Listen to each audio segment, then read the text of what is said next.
Magandang hapon mga kasikap. Yan, pag-usapan natin ngayon yung dalawang uri ng puhunan sa isang Grab Food Delivery Rider. Yan, sa Grab Food lang tayo. Mga kasikap, may tinatawag kasi kaming voucher. Yan, yung voucher na yon itatap up namin sa aming apps para pasukan kami ng order na cash. Yan, tapos kapag pinasukan kami ng cash, doon binabawas ni Grab yung amount ng order ng customer. Yan. Tapos halimbawa na-pick up na namin, tapos i-deliver namin sa customer, kung magkano man yung inabuno o kinaltas doon sa top up namin, ibibigay yun ng customer plus yung pamasahe. Halimbawa 500 yung order ng customer, pamasahe niya ay 48, yan, plus 48 yun, diba? Yun yung babayaran sa amin ng customer. Pero kahit wala namang top up mga kasikap, pwede papasukan pa rin naman ng booking. Yun nga lang, halimbawa tulad nun, wala tayong top up, puro lang talaga Grab Pay yung papasok sa atin, o yung yung pay by credit, di ba?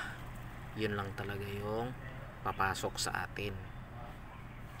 Papasukan man tayo ng cash, pero matagal-tagal kapag naipon na yung nasa cash wallet natin. Yan.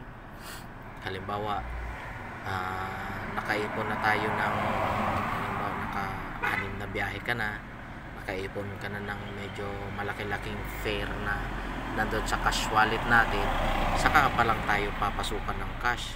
Hindi tulad kapag may top up tayo, lahat ng uri ng booking papasok sa atin. Yan. Cash man yan o Grab Pay man yan, papasok sa atin.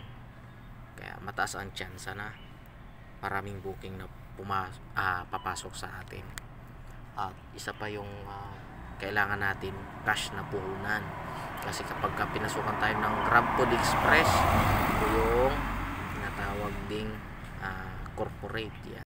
May mga customer kasi mga kasikap na mo-order sa halimbawa direkta, halimbawa tulad na lang Jollibee, di ba? May mga rider yan sila. Ngayon, kung walang rider yung Jollibee, ang gagawin ng Jollibee, magbubuk yan sa Grab Food Express. Yan.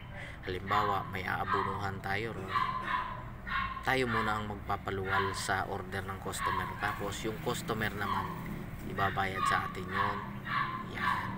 Kadalasan kasi dyan mga kasikap, bayad na yung pamasahe, yung inabuno lang natin yung babayaran ng customer. Yun naman ang pinagkaiba ng Grab Food Express. Kapag nag-abuno tayo, ang babayaran lang ng customer sa atin ay yung inabuno natin, kasi bayad na ng restaurant yung pamasahe.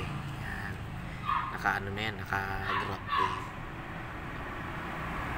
Ganun din ang puhunan dyan mga kasikap. Dapat kailangan may cash tayo na hawak na 2,000. Yun talaga yung, pero kadalasan naman mga kasikap, hindi naman ganun kalakihan yung inaabunuhan.